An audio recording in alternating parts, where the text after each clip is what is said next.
So permutation and combination problem, the first one that you requested. What are the chances of winning the lucky millions lottery if you pick 4 random numbers from 1 to 40 without replacement and one number from 1 through 30? So there are 2 events happening here. You pick one number from 1 to 30. So let's say event A, and event B, you pick 4 numbers from 1 to 40. So how many different ways? So it's a combination problem. Order doesn't matter. All right. So it's a combination problem.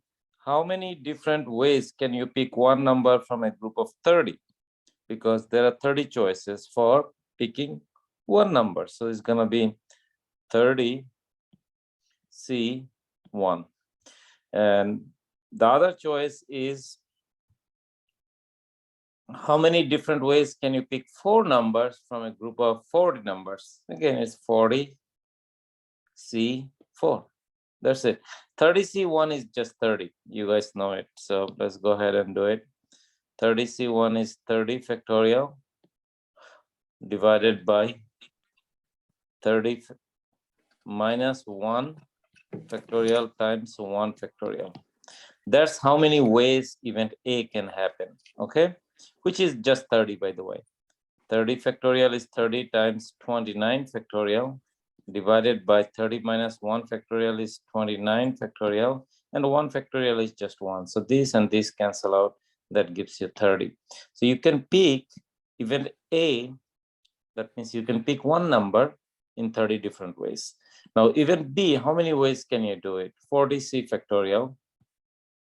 40C4, which is 40 factorial divided by 40 minus 4 factorial times 4 factorial. So that is going to be 40 factorial is 40 times 39 times 38 times 37 times 36 factorial, right? Divided by 40 minus 4 factorial is 36 factorial times 4 factorial is 4 times 3 times 2 times 1. So 36 factorial cancel out. Now look, 3 goes into 39 13 times. 4 goes into 40 10 times. 2 goes into 10 5 times. So number of ways you can select 4 numbers from a group of 40 would be 5 times 13 times 37 times 38.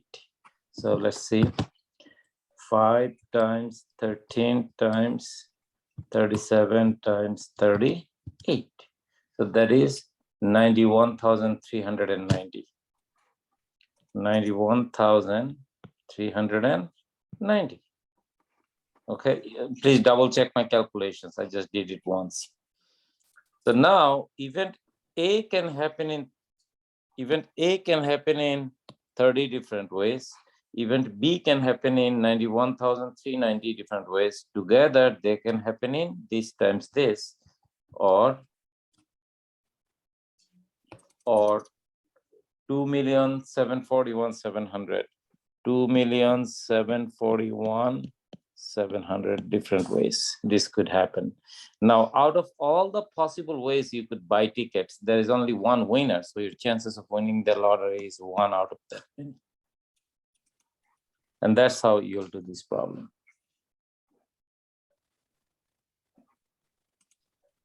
All right. Next.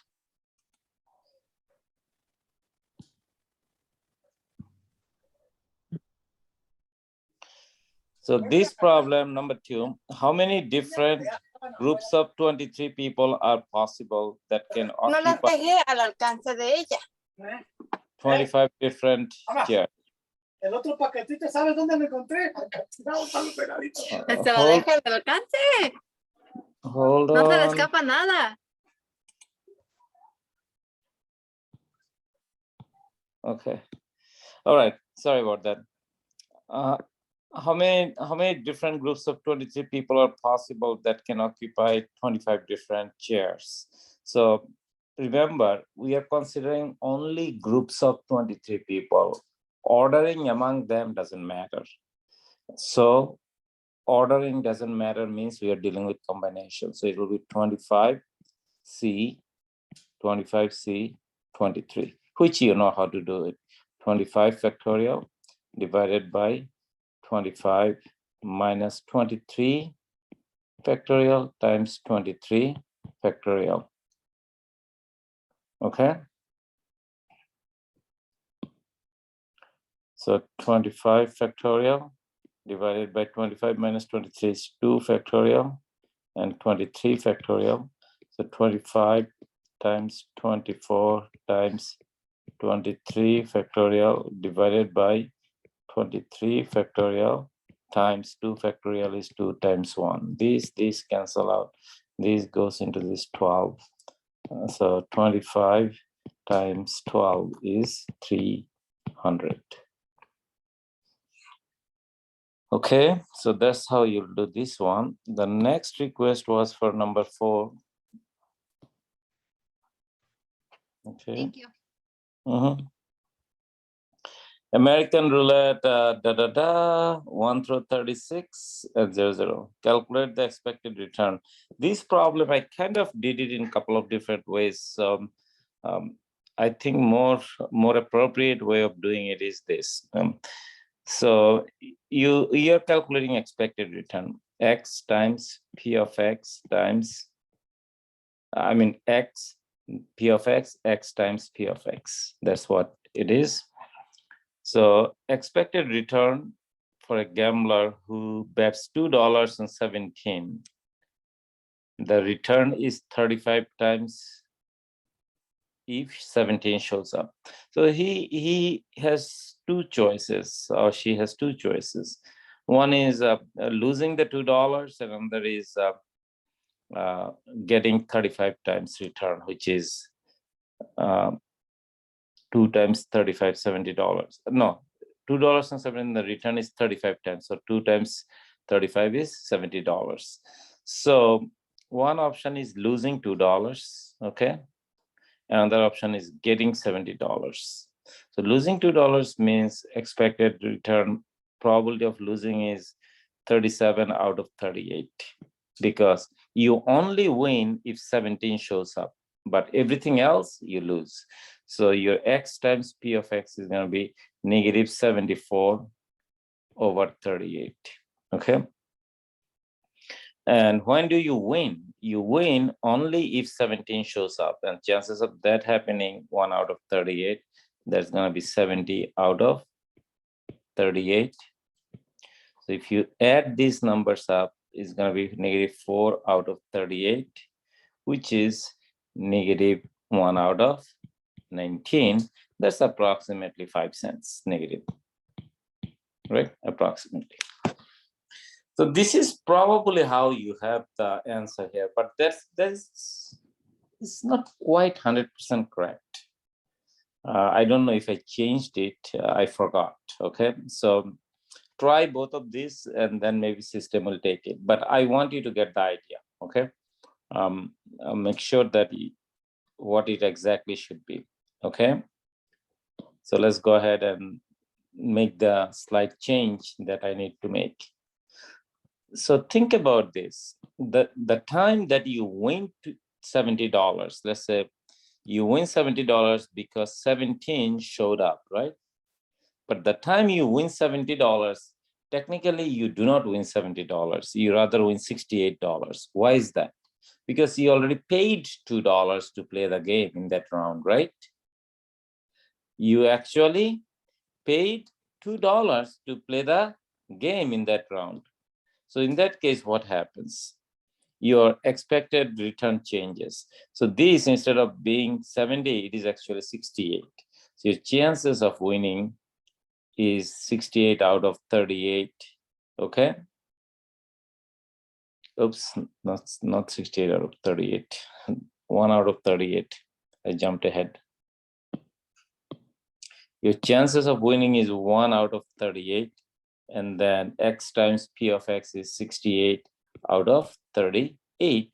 If you do the math, it's going to be negative 6 over 38, which is negative 3 over 19. That should be the actual answer, by the way. But I think in the system, it is done assuming that this is 70. So there's a slight variation in expectation. And if you look at it critically, it's kind of like a sort of a small mistake, but we'll live with it, okay? But to be precise, this should be the number. Is it okay? Whoever asked for it, is it clear? Do you understand how to do this type of problems? Yeah, so on the midterm, we do it like minus however much it costs to play the game. I think in the system, I think the answer is somebody said it comes out as wrong. So you probably have to 70, yeah. Maybe I'll change it. Change it if I get a chance. Okay, but this should be the actual calculation. All right. So Mr. Hussain, when I punched it in, I have -2/19. And it took it, right? Yeah. Yeah. So that means it was 70, right? Yeah. If you do it using 70, then it's gonna take it. But to be more precise, it should be actually 68 over 38, not 70 over 38. Okay, right? So I just want you to know that. Anybody, anything else on this problem?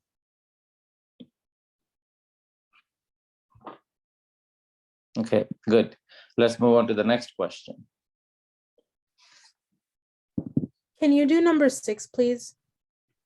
Number 6.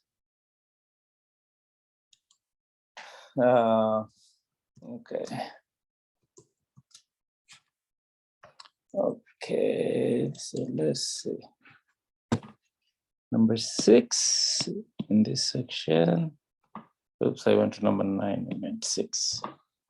Assume that investing $10,000 in a bond, okay? So this one, you invest $10,000 in a bond. There are two types of bonds. One gives you 5% return, default rate is 2%, and the second one gives you 7% return, default rate is 3%. What is the expected return for these two bonds, and where do you want to invest, right? Again, it's a sort of like expected value problem.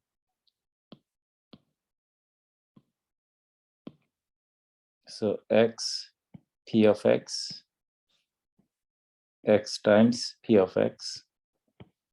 So in the first bond, the way bond works is like at the end of the year, let's say, you either get all the money or not all the money, bond return, or you lose all the money in case the bond issuer goes down. All right. In case the bond issuer goes down, you lose your money. So $10,000. So you have two options for the first bond. You either get 5% return, 5% of 10,000 is 500. Okay. At the end of the year, you either get 500, or the other option is if they go down, you lose all 10,000. So the chances of going down is the default rate. There is a 2% chance that it may go down, or 0.02. That means there is a 98% chance that they will not go out of business. So this is going to be -200, right? And 0.98 times 500 is 490. 490. So your total expected return for bond A, or the first bond, is 0.92. So your expected return is positive 290. And you do the same calculation for bond B. So bond B, again, the return is 7%. So you either get 700 or you lose the 10,000. Chances of getting chances of losing 10,000 is 3% because its default rate is 0.3. Chances of getting 700 back is 97%, or 0.97. Okay. So that's gonna give you negative 300 at the bottom, and 0.97 times 700 is 679. 679. If you add these two numbers, your expected return is 379 positive, which means your expected return is better in the second bond. So you'll invest in the second bond as opposed to investing in the first bond where the expected return is 290. As a rational investor, you'll go ahead and invest where your expected return is higher. Is this okay? Yeah, thank you. Expected value is the only like subject that I was still like iffy on, but thank you. You're welcome.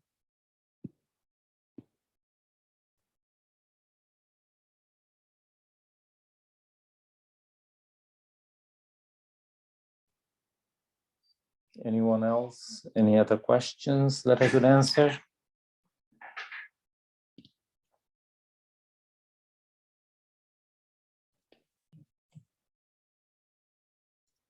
Mr. Hussein. Mhm. So as I was doing my midterm review homework, I was going through all of my previous notes and homework, and I remember coming across that cancer problem. And I know we're going to put it on the final, like you said. Are we going to review that problem as well before you put it on the final? It just got me thinking about it right now because I saw it again. Of course, Don. Nothing to worry. I was scowling at it when I saw it. I was like, This problem is just a little bit confusing, and I can only empathize with you. I get confused, honestly, with this problem, the wording and this and that, even though I've been doing it for many, many years. So please don't beat yourself thinking that, gosh, I can't do it. It's just, it's one of those problems which is just a little convoluted. Things could go wrong, but I will definitely be doing it for you. And I'll make a video of it, and then you're gonna watch it multiple times. thank you. Okay. Anything else, anybody? It looks like somebody wants you to go over number 8. Numero ocho.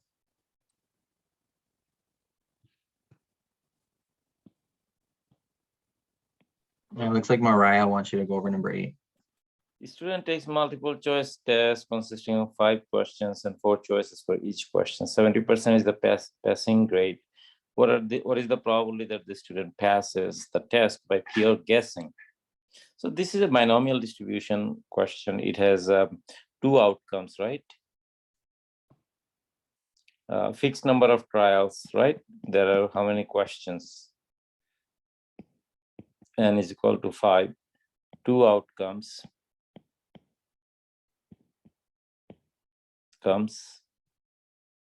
Either you get it right or wrong, right? And probability constant, which is obviously 1 out of 4, because there are 4 choices for each question. So that's your P value.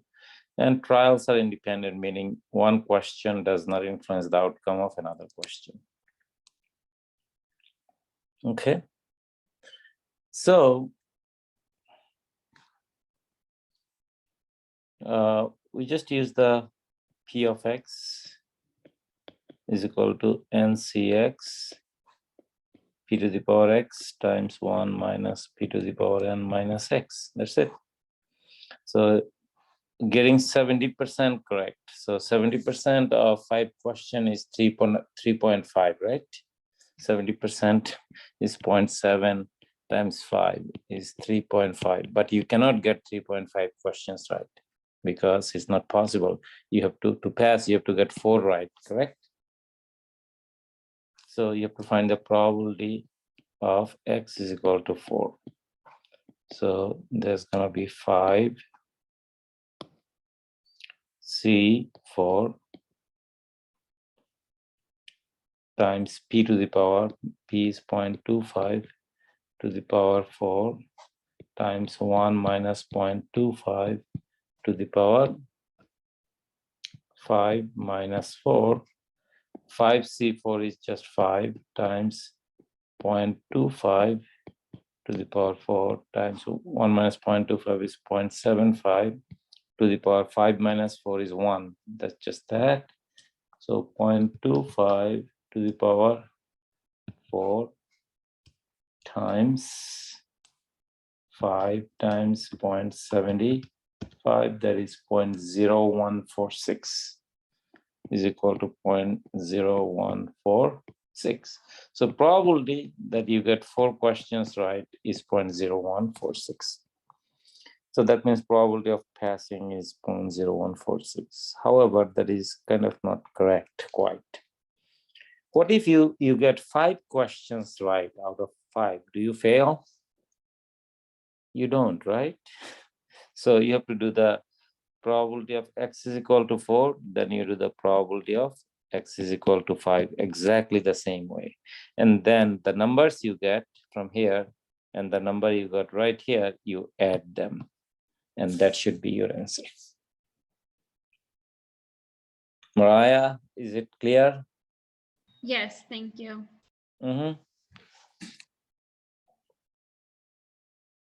Next question. Can you do number 11?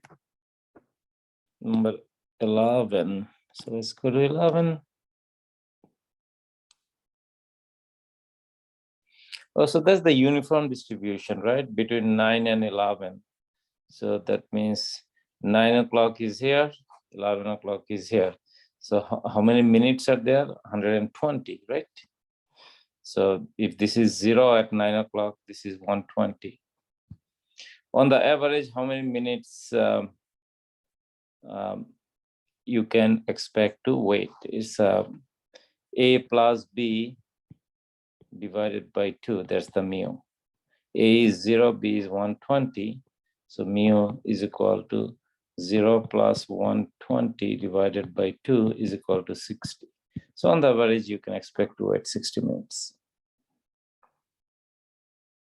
There is a formula, and standard deviation, sigma, is I think A minus B whole square divided by 12, I believe. Just double check the formula. I don't remember. I think it is correct. Next question, please.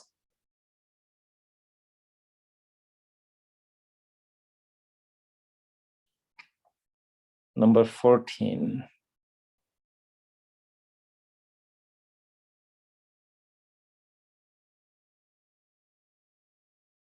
Find the Z-score for the middle 50%. So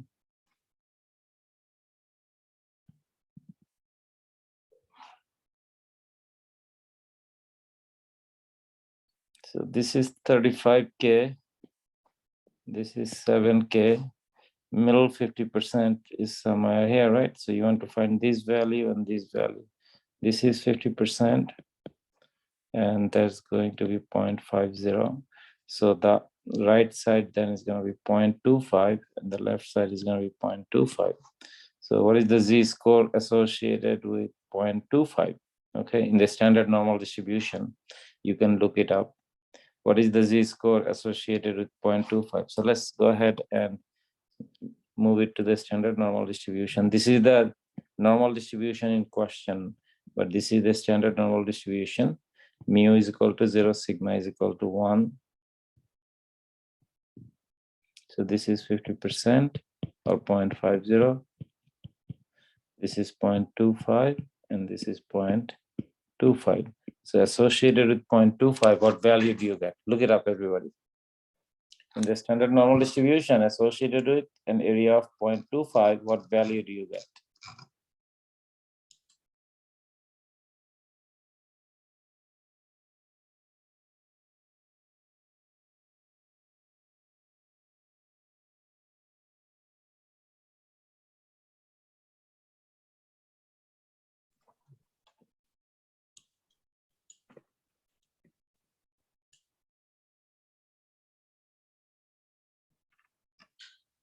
No, that's incorrect. Whoever put that value.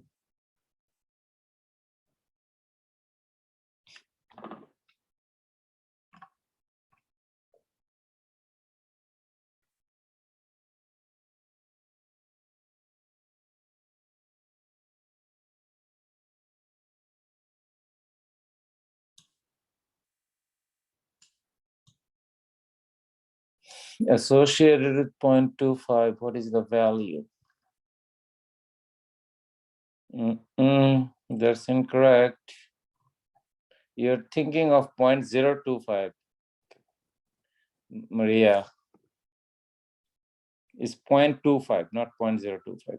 You're correct if it is 0.025, negative 1.96. Okay, it is if it is 0.025, then associated with that probability is negative 1.96. Maria, you're right. But it's not this one, but 0.25, there's a difference. And I think Camila has it, negative 0.67.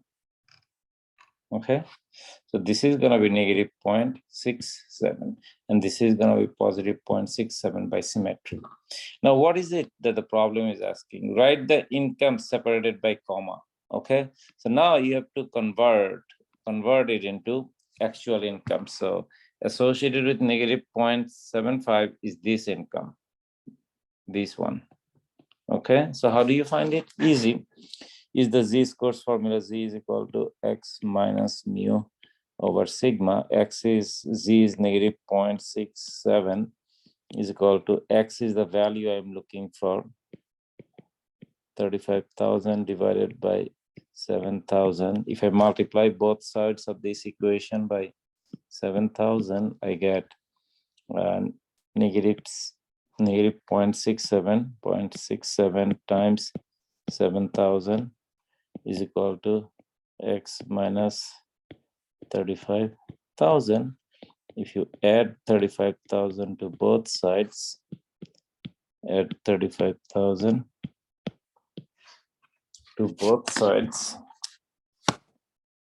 So negative 0.67 times 7,000 plus 35,000 is 30,310. X is equal to 30,310. So this should be 30,310. And similarly for this, there is another point. So this time you use Z-score 0.67 is equal to X minus 35,000 divided by 7,000. And you multiply both sides of the equation by 7,000. And that's going to give you 7,000 times 0.67 plus 35,000 is equal to X. I just skipped one step. I hope it's okay. 35,000 plus 0.67 times 7,000 is X is equal to 39,690. So 39,690. And that should be your answer. Make sure that you put them separated by comma. Don't use the 1,000 separator. Put the answer like this: 30310, comma 39690.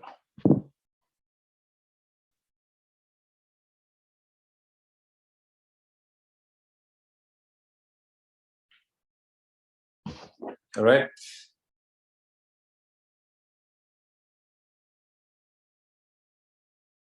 Next question.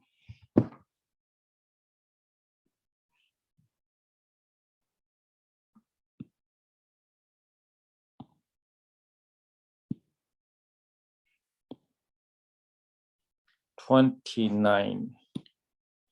Maria wants 29. What is it?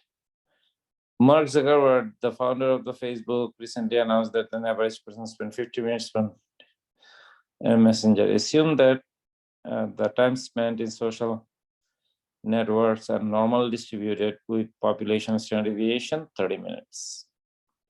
Okay. To find the population mean, you surveyed 225 people and found that the average is 45 minutes. Based on your survey, create 95% confidence interval for the population proportion. Sorry, population mean, not proportion, sorry.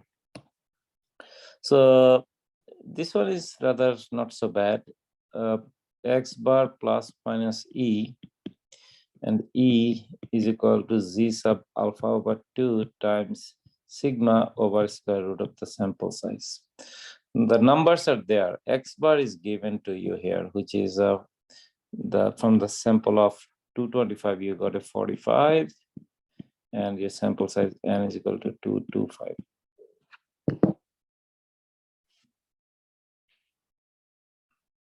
N is equal to 225. All right.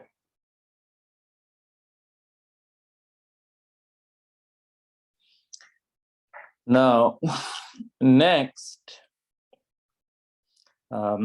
you have to find Z sub alpha over 2.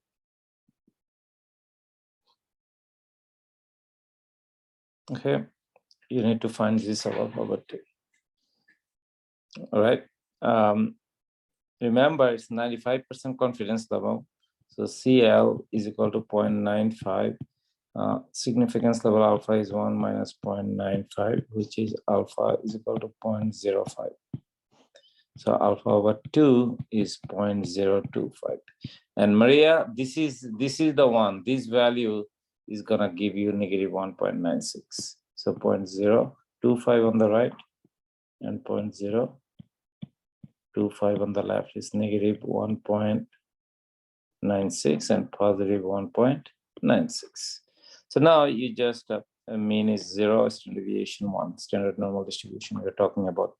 So your margin of error is gonna be Z sub alpha over 2 times sigma over square root of the sample size, okay? And Z sub alpha over 2 is 1.96 times sigma is 30. Sigma is given to be 30. It's in the problem. It says population standard deviation, that is sigma. 30 over square root of the sample size, which is 225.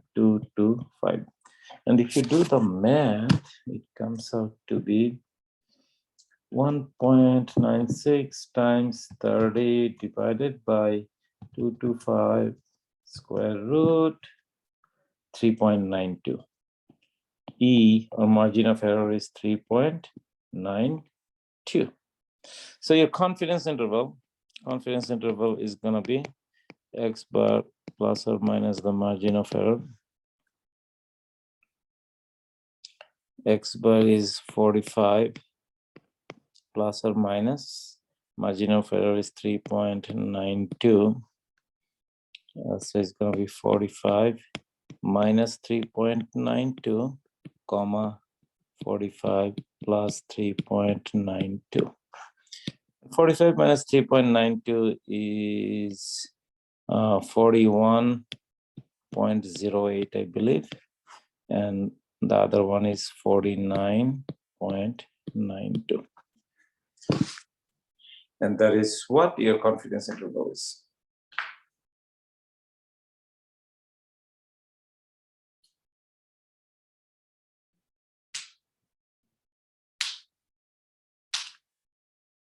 Okay, next question, please.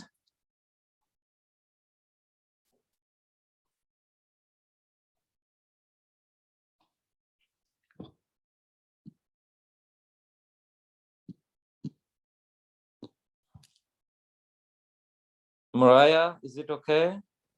This problem, you asked for it.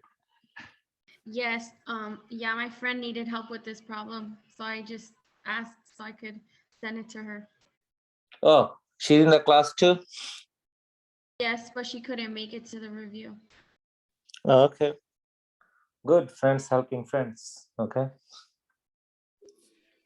Mr. Hussein, when I type in 41.08 and 49.92, the answer is not being taken. Who is it talking? Azucena? Yeah, I know the reason, because it doesn't like you. That's the reason, nothing else. Let me check. Okay, thank you. I was joking, by the way, so. Let's see, it's probably because of the decimal rounding thing. That's what it is. Let me pause the recording so that we don't use too much time. So guys, there is a slight mistake here. Let me just clarify it. So let's erase this guy. So 45 plus 3.92 is 48.3.92, not 49.92. That's why Azucena, your answer was not going through. Somebody clarified it. Who is this person? Oscar and Lupe. Thank you, both of you. I appreciate that. Okay, it was just a typo. Next one. Don, how are you feeling? I'm feeling fine. I'm just making sure that I guess I'm here to see if I missed anything. Don't worry. I just decided I'm gonna give you guys extra time to work on the midterm. So don't be lazy now.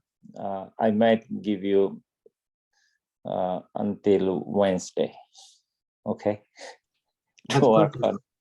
on. That's perfect because my mom has a outpatient surgery procedure tomorrow morning. So I was like, man, I was gonna have to leave her there, come back home, work on the midterm, and then go back and get her.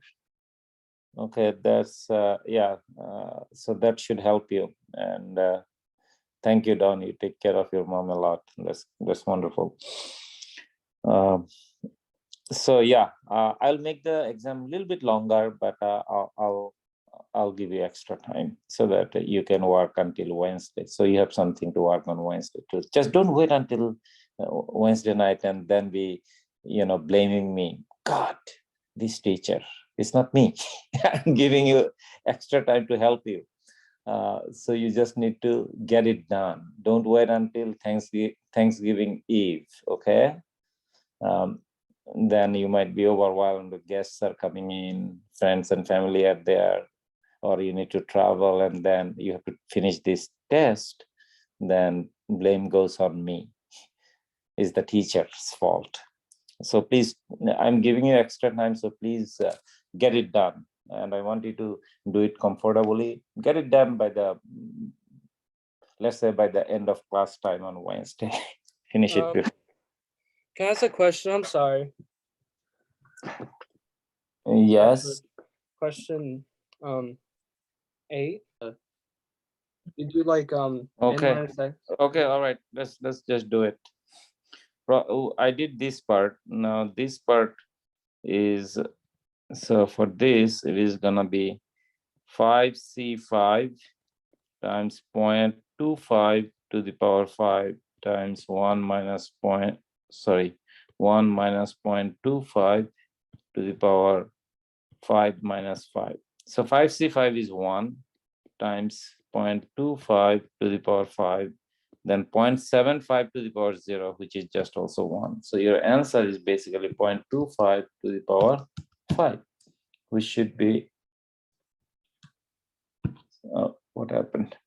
0.25 to the power 5, which should be 0.000975 if you go that far.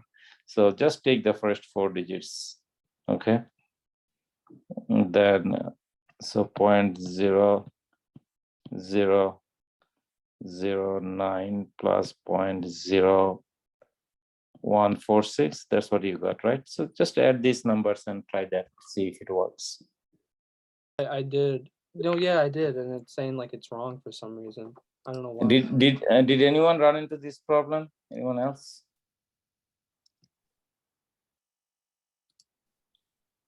Yeah, it's saying I'm wrong. Let me try to do the percentage. No, just to do the probability. So it should work. No, yeah, that's the thing. Do I have to put like the 1? Do I have to put like for the 9 for 0.0009? Does it say round it to the, so you need to round it to the second digit, okay? So does that mean I have to round it to the 5th, which would be make it 0.02? No. Oh, it does. Yeah, it's saying it's right. It's saying I got it right from putting 0.02. Okay, you took it, all right, sure. Okay. Yeah. Yeah, that's All right. the only problem I had. Everything else was fine. Okay, great. So somebody has a question. Is the homework still due? Yes, homework is still due by 6 o'clock in the morning tomorrow.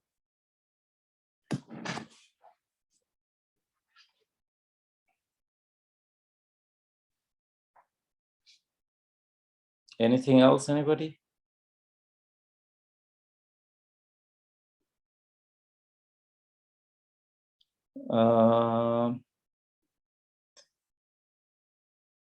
Zusena, exactly what help do you need on the homework? Can you clarify, please? Question number 8 of the confidence interval for population. I am stuck on the confidence interval portion because I subtract the margin of error from the average and it's not taking my answer. I think there is a typo in one of the problems. I got a couple of emails. Is it problem? I'm gonna reply to those emails. I just saw the emails and maybe, hold on, let me get to that email. Is this,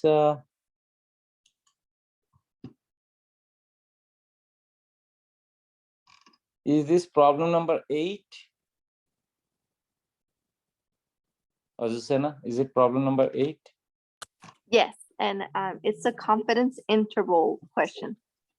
Yeah, there is probably an issue here. So I'll go ahead and fix it, okay? And just the confidence interval part, what you are putting is not taking it, right? Yes, just that question. Okay, so let's see. What is your X bar here? X bar was 135, right? So Yes.